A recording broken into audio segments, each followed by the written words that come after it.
बिस्मिल्लाहिर्रहमानिर्रहीम। नाज़रीन, मैं ज़ाहिद हूँ और आप वॉइस ऑफ पीपल पाकिस्तान देख रहे हैं। दोस्तों, आज का ये व्लॉग जो है बहुत ही इम्पोर्टेंट है और इसमें मैं आपको बताऊंगा कि जो कॉन्स्टिट्यूशन अमेंडमेंट है, जो आईनी तरामीम हैं, क्या उनका ख़तरा टल गया है? क्योंकि बहुत सारे लोग अब ये समझते हैं कि काज़ी फ़ाइज़ ईसा जो हैं वो घर जा रहे हैं और जस्टिस मंसूर अली शाह साहब जो हैं वो आंदा जो है फ्यूचर के चीफ जस्टिस ऑफ पाकिस्तान होंगे और शायद मामला ठीक हैं। ऐसा बिल्कुल नहीं है। और ये आपको पता है कि 63A का जो ये पिछले दिनों में काजी फ़ाइज़ ईसा ने ये सारी हॉर्स ट्रेडिंग की इजाज़त दी है, मतलब कि अरकान पार्लियामेंट को आप खरीद सकते हैं। उनको इजाज़त दे दी है कि वो किसी भी पार्टी के हों तो वो किसी दूसरी पार्टी में वोट डाल सकते हैं, वो डी-सीट बिल्कुल नहीं होंगे। तो उसका जो अभी तक नोटिफिकेशन नहीं हुआ, तो ये सिलसिला क्या है? अगर जस्टिस मंसूर ने चीफ जस्टिस ऑफ पाकिस्तान बनना है तो फिर उसका नोटिफिकेशन कर देना चाहिए ना, लेकिन अभी तक उसका नोटिफिकेशन बिल्कुल नहीं हुआ। आपको पता है कि भी जस्टिस बंदयाल के दौर में जो काजी फ़ाइज़ हैं, इनका तकरीबन 80 दिन पहले जो है नोटिफिकेशन हो गया था और अभी 26 तारीख को ये जा रही हैं जस्टिस काजी फ़ाइज़ साहब और आज तकरीबन 12 तारीख है। तो अभी तक जस्टिस मंसूर अली शाह का जो नोटिफिकेशन है वो नहीं किया गया, क्योंकि अभी भी ये इस दाव में है कि ये जो 63A का जो इन्होंने कानून पास कर लिया है, ये अपना वोट लेंगे और आइनी तरामीम करेंगे। आइनी तरामीम करके ये इनका जो माइंड है जो इस वक्त चल रहा है हुकूमत में, वो एक जो आइनी अदालत है अलग से वो बनाएंगे और वहां पे काजी फ़ाइज़ ईसा को वहां पे लेके जाएंगे और सारे इख्तियारात ज़ाहिर है कि काजी फ़ाइज़ ईसा को दिए जाएंगे, क्योंकि ये आइनी तरामीम में इसलिए इतना ज़रूरी है। इमरान खान को लंबा अरसा ये जेल में रखना चाहते हैं। जाहिर है कि अगर इमरान खान को लंबा अरसा ये जेल में रखेंगे तभी ये हुकूमत कर सकते हैं।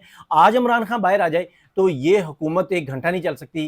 इमरान खान मतलब कि गिरा देंगे इस हुकूमत को और यही वजह है कि भी इन्होंने अब ये जो पीरियड जा रहा है, टाइम पीरियड जा रहा है, ये जो दिन जा रहे हैं, इसके अंदर अब जो अतलात आई हैं वो ये हैं कि भी 18 तारीख को ये जो है ना आइनी तरामीम करने जा रहे हैं, ये जो आने वाली 18 तारीख है। और इस पे इमरान खान साहब पे इन्होंने हर तरह की पाबंदी लगा दी गई है। कोई पॉलिटिकल उनसे मुलाकात नहीं हो रही, ना ही उनके घर वाले को मिलने दिया जा रहा है। कल एक आपको पता है कि भी आमर फारूक साहब के पास अपना केस था कि भी उनकी जो सिस्टर्स हैं, जो उनकी सिस्टर हैं नौरीन, बाकी तो दो दो बहनें तो इनकी पकड़ ली गई हैं, आपको पता ही है, डी चौक से। और अभी नौरीन जो है वो बाहर हैं और उन्होंने दरख्वास्त दी थी कि भी मैं अपने भाई से मिलना चाहती हूँ। आपको पता है कि उनका पॉलिटिकल कोई बैकग्राउंड नहीं है, वो कोई पॉलिटिकल मीटिंग नहीं करना चाह रही। उन्हें खदशा है कि भी इमरान खान साहब की जो सेहत के हवाले से जो सेहत है वो ठीक नहीं है। इमरान खान साहब की जो दाढ़ है उनमें दर्द था और अब इतलात हैं कि उस दर्द की वजह से इमरान खान के एक कान में और दूसरा जो है सर के अंदर जो इस वक्त दर्द है वो है और इमरान खान साहब काफ़ी मतलब कि इस वक्त सेहत के हवाले से उनकी कंडीशन अच्छी नहीं है। तो कल उन्हें भी इजाज़त नहीं मिली, इसलिए पीटीआई ने सारे मामलात को देखते हुए 15 तारीख का जो है एक कॉल दे दी है अपने वर्कर्स को कि भी आप 15 तारीख तक जो है ना, या तो इमरान खान साहब से मुलाकात जो है हमारी करवाई जाए या फिर हम 15 तारीख को इस्लामाबाद डी चौक पहुंचेंगे। अब यहाँ पे मसला ये है कि हुकूमत जो है 15 तारीख में आपको पता है कि शंघाई तावन तंजीम का जो अपना वहाँ पे इजलास है वो भी है और अगर पॉलिटिकल वर्कर पीटीआई के पहुँच जाते हैं वहाँ पे तो हुकूमत के लिए ये मुश्किलात होंगी।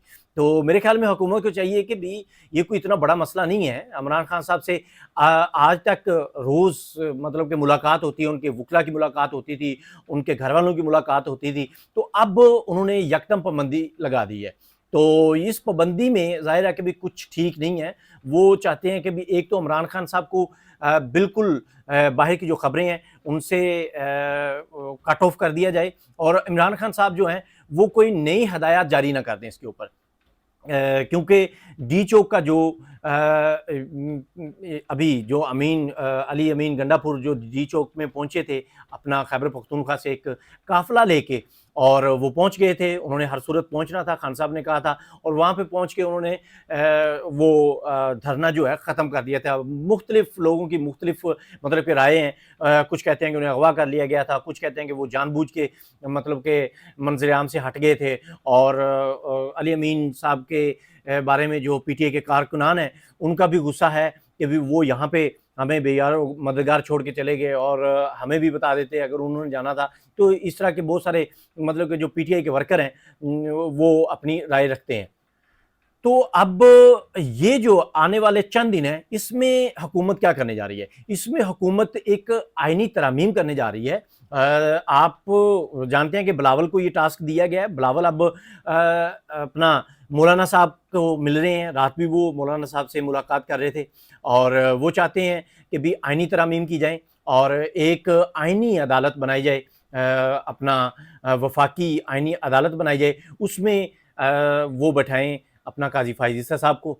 तो फिर क्या होगा? काजी फाइज ईसा जो हैं इनकी हुकूमत को लंबा लेके चलेंगे। आपको पता ही है कि काजी फाइज ईसा ही हैं जो जिनके सर पे अभी ये हुकूमत चल रही है, सर्वाइव कर रही है। अगर काजी फाइज ईसा ना होते, जाहिर है कि भी जो पीटीआई की रिव्यूज पिटीशन लगी हुई हैं वो लगती, इलेक्शन ट्रिब्यूनल्स काम करते, और ये सारी चीज़ें होती। जब इलेक्शन ट्रिब्यूनल्स काम करेंगे तो जाहिर है कि भी फार्म 47 की ये हुकूमत है, तो वो अगर इलेक्शन ट्रिब्यूनल काम करें तो ये हुकूमत जा सकती है। और अब असल में सीन क्या है? अब असल में सीन ये है, ये चाहते हैं कि भी आईनी अदालत जो है ना वो बना ली जाए और काजी फाइज ईसा को आईनी अदालत में बैठा दिया जाए। जब काजी फाइज ईसा आईनी अदालत में बैठेंगे तो वो सारे इख्तियारात काजी फाइज ईसा को दिए जाएंगे, और काजी फाइज ईसा जो हैं वो जाहिर है कि भी इस हुकूमत को तहफ़्फ़ुज़ देंगे, पहले भी देते आए हैं। वो इलेक्शन ट्रिब्यूनल को काम नहीं करने देंगे। वो पीटीआई के जो पिटीशंस हैं जो अभी भी पड़ी हुई हैं, नहीं सुनी जा रही, वो पिटीशंस नहीं सुनेंगे, और जाहिर है कि इमरान खान साहब जो हैं फिर जेल में रहेंगे क्योंकि ऊपर काजी साहब बैठे हैं। और ये करना ये चाह रहे हैं कि भी अब एक साइड तो ये दिखा रहे हैं कि काजी जा रहे हैं जी, काजी को अशाइया भी दिया गया 25 तारीख का, और उससे काजी ने डिनाई भी कर दिया कि मैं ये अशाइया नहीं लेना चाहता क्योंकि इसमें 2 मिलियन जो हैं अवाम के टैक्स के पैसों का खर्च आएगा, इसलिए मैं अशाइया लेना नहीं चाहता। असल में ये बात नहीं है। जो कोर्ट रिपोर्टर हैं बहुत सारे, वो इसे कुछ ऐसे रिपोर्ट कर रहे हैं कि काजी फाइज ईसा को जो जजेस हैं सुप्रीम कोर्ट के, वो इशाइया देना ही नहीं चाहते। वो चाहते हैं कि अगर ये इशाइया होगा तो वो कुछ जजेस ऐसे हैं, तकरीबन 8 से 10 जजेस हैं जो काजी के इशाइया में नहीं आना चाहते। जाहिर है कि फिर काजी की तौहीन होगी, और काजी उस तौहीन से मतलब कि बचना चाह रहे हैं। बाकी ये 2 मिलियन जो अवाम के पैसों की इन्हें फिक्र है, असल तो बिल्कुल इसके अपोजिट है। काजी ने तो जितना काजी ने नुकसान किया है, काजी फाइज ईसा साहब ने, तो इतना तो किसी ने नुकसान नहीं किया। आपको पता है कि भी 200 अरब से भी ज़्यादा का जो खर्चा है ये इलेक्शन पे किया गया है, जो ये अभी हुआ है, तो सारे का सारा काजी साहब ने, आपको पता है कि भी बल्ले का निशान छीन लिया, और सारा नुकसान जो है पीटीआई को मिला, और फार्म 47 पे फिर हुकूमतें में बना दी गई अपना पीटीआई की। इनके पास अपना जो नून लीग है, इनके पास 17-18 सीटें थी, और कुछ इन्होंने एमक्यूएम को दे दी, कुछ पीपल पार्टी को दे दी, और इस तरह से एक मखलूत हुकूमत बना के जो है इस वक्त मुल्क पे मसलत कर दी। और तमाम इनमें लीडर कोई भी नहीं है, सारे मतलब कि चोर हैं। आपको पता ही है कि इनके असासे बाहर हैं, इनकी जायदादें बाहर हैं, इनके कारोबार बाहर हैं, और ये इस वक्त बैठे हुए हैं। ये अपनी करप्शन छुपाने के लिए मतलब कि इस वक्त हुकूमत के साथ चिमटे हुए हैं कि हुकूमत इस वक्त जो है कोई रिजल्ट नहीं दे पा रही। उन्हें भी पता है कि हम कोई रिजल्ट नहीं दे पा रहे, लेकिन वो डर रहे हैं कि अगर इमरान खान साहब आते हैं तो इनके करप्शन के केसेस खुलेंगे और ये फिर जेल में होंगे। अगर काजी को 2 मिलियन का मतलब कि अवाम के टैक्स के पैसों की इतना फिक्र होती तो काजी साहब जो हैं ये 63A वाला कानून पास ना करते। आपको पता है कि 63A वाले कानून में लोगों को जो पीटीआई के एमएनएज हैं उनको 70-70 करोड़ की ऑफर की जा रही है।